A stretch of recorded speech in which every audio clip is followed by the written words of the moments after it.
सुंदर औरत। एक बार की बात है, गांव में एक सौदागर रहता था। उसका नाम रामलाल था।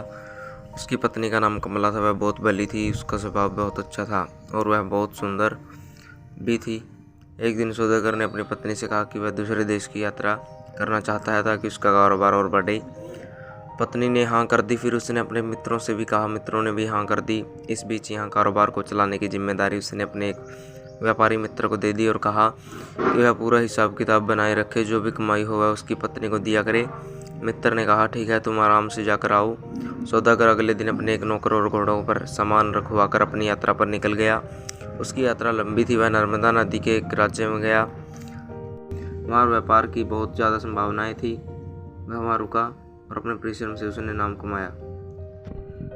कुछ ही समय में उसने खूब सारा धन कमा लिया। इधर उसका मित्र उसका कारोबार को खराब करने की साजिश करने लगा। वह बहुत ही लालची था। वह ना तो सौदागर की पत्नी को पैसा देता और ना कोई हिसाब किताब रखता। सौदागर की पत्नी ने राजा के पास जाकर शिकायत की।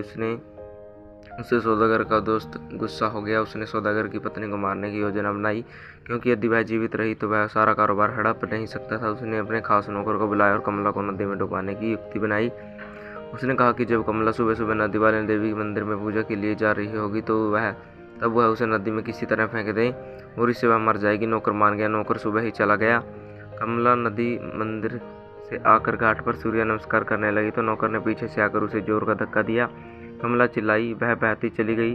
कमला डूबने की वाली ही थी कि एक मछुआरे ने पानी में तैरते हुए उसे ऊपर खींचा और नाव में बैठ गया।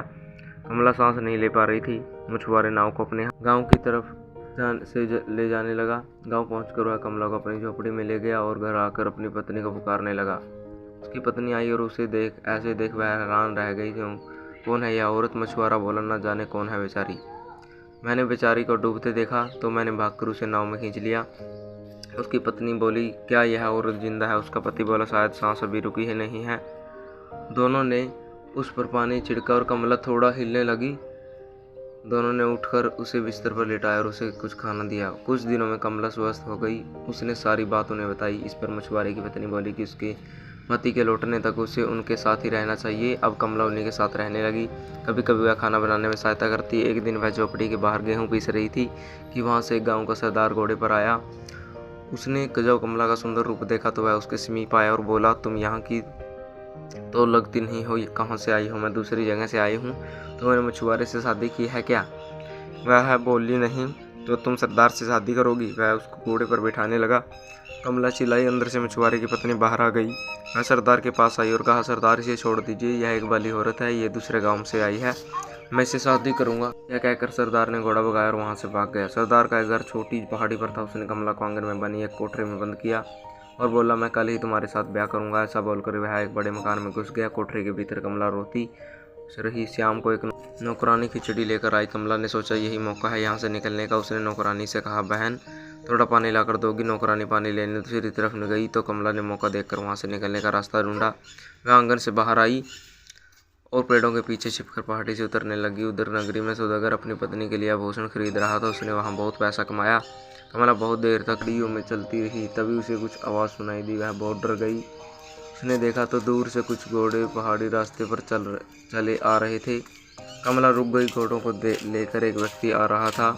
जब उसने कमला को देखा तो वह रुक गया और उससे पूछने लगा, अरे आपको कहाँ जाना है? उसने पूछा तो कमला बोली, इस जंगल से बाहर कहीं भी ले चलो, किसी गांव या बस्ती में, पर यहाँ से चलो। कमला ने कहा, मुझे यह सामान लेकर तो रामगढ़ जाना है। वहाँ तक पहुँचते पहुँचते शाम हो जाएगी।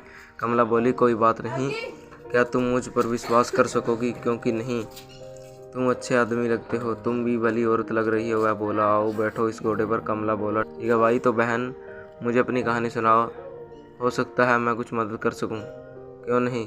कमला ने उसे सारी बात बताई। कुछ देर बाद घुड़सवार को भूख लगी और घुड़सवार ने घोड़े रोके और एक छायादार वृक्ष के नीचे बैठकर बाजरे की रोटियां कमला को दे दी और बोला, बहन, इसमें बस से रोटियां ही हैं। मैं यही खाता हूँ। तुम भूखी लग रही हो, तुम्हें भी यही खानी पड़ेगी। भूखी कमला को वे सूखी रोटियां किसी दावत से कम न लगी और उन सूखी रोटियों में स्वाद था और ताकत भी। कमला ने उसे धन्यवाद दिया। वह घुड़सवार बोला, बहन, तुम्हें कहाँ छोड़ना है? वह बोली, रामगढ़ गांव में, जहाँ साधु सन्यासी रहते हैं। तुम मुझे वहीं पर छोड़ देना, मैं वहीं रह लूँगी। यह कहकर वह घोड़े की तरफ आई और दोनों ने आगे की यात्रा प्रारंभ की। दूसरा तरफ सौदागर बहुत ही उत्सुक था कि उसे अब वापस घर जाना है और अपनी पत्नी से मिलना है। वह बहुत खुश था उसने वहाँ के व्यापारी को धन्यवाद दिया और अगले दिन सुबह सुबह अपने देश लौटने की तैयारी करने लगा। घुड़सवार ने एक साधु से कहा कि वह कमला को सभी नियम बताए और अपने साथ में लेकर जाए, जहाँ और भी साधु भी रहती हैं। अब कमला वहाँ साधुओं के पास रहने लगी। उसे वहाँ आत्मा और संसार के विषय में जानने की इच्छा हुई। उधर जब सौदागर अपने घर पहुँचा तो उसने देखा ना तो वहाँ उसकी पत्नी न उसका कोई नौकर है। उसका सारा कारोबार उसके मित्र ने हड़प लिया था। सौदागर को अपनी पत्नी की चिंता सताने लगी। उसने अपने नौकर को बुलाया और कमला को ढूंढना शुरू किया। उसने अपने पड़ोसियों से और कुछ खास मित्रों से पूछा तो पता चला कि जब वह देवी के मंदिर गई थी तब वह मंदिर से लौटी ही नहीं। सौदागर देवी मंदिर के पुजारी से मिला। पुजारी ने भी कहा कि वह रोज मंदिर आती थी, लेकिन पीछे 7 महीनों से वह मंदिर आई ही नहीं है। अगर उसे विश्वास है कि वह जीवित है, पुजारी ने उसे पूर्व दिशा में जाकर ढूंढने के लिए कहा।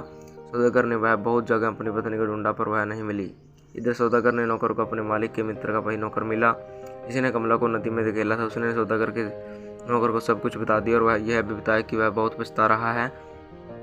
सौदागर को जब यह पता चला तो वह इतना निराश हो गया कि उसे निश्चित किया कि कल वह इस क्षेत्र से निकल जाएगा। वह एक पेड़ के नीचे बैठ विश्राम कर रहा था। तभी एक भिक्षुक उसके सामने आया और भीख मांगने लगा। सौदागर ने एक सिक्का उसके पात्र में डाला। भिक्षुक ने कहा, सह कुछ अन्न फल इत्यादि है तो दे दो। सौदागर ने कहा, वह तो खुद भूखा है, अन्न कहाँ से लाएगा। इस पर भिक्षुक ने कहा, मंदिर का रास्ता दिखाया और मंदिर के पास पहुँचते ही सौदागर ने घोड़े को बाहर बांधा। तभी वहाँ पुजारी आया और उसने कहा, बेटा तुम भूखे लगते हो। वह बोला, जी महाराज। उसने एक आदमी को बुलाया और कहा। वह सौदागर को अच्छे से भोजन और विश्राम कराया। उसने खाना खाया और विश्राम करने लगा। जब दोपहर के बाद सौदागर बाहर बंधे अपने घोड़ों की रस्सी खोल रहा था तब कमला ने अपने पति को देख लिया और वह उसके पास गई। अपनी पत्नी को देखकर वह बहुत खुश हुआ और जब दोनों अपने घर गए और खुशी खुशी रहने लगे। तो दोस्तों, कैसी लगी आपको ये कहानी कमेंट करके जरूर बताएं। अगर आप हमारे चैनल पर नए हो तो चैनल को सब्सक्राइब करें, वीडियो को लाइक करें, शेयर करें, कमेंट करें। धन्यवाद दोस्तों, नमस्कार।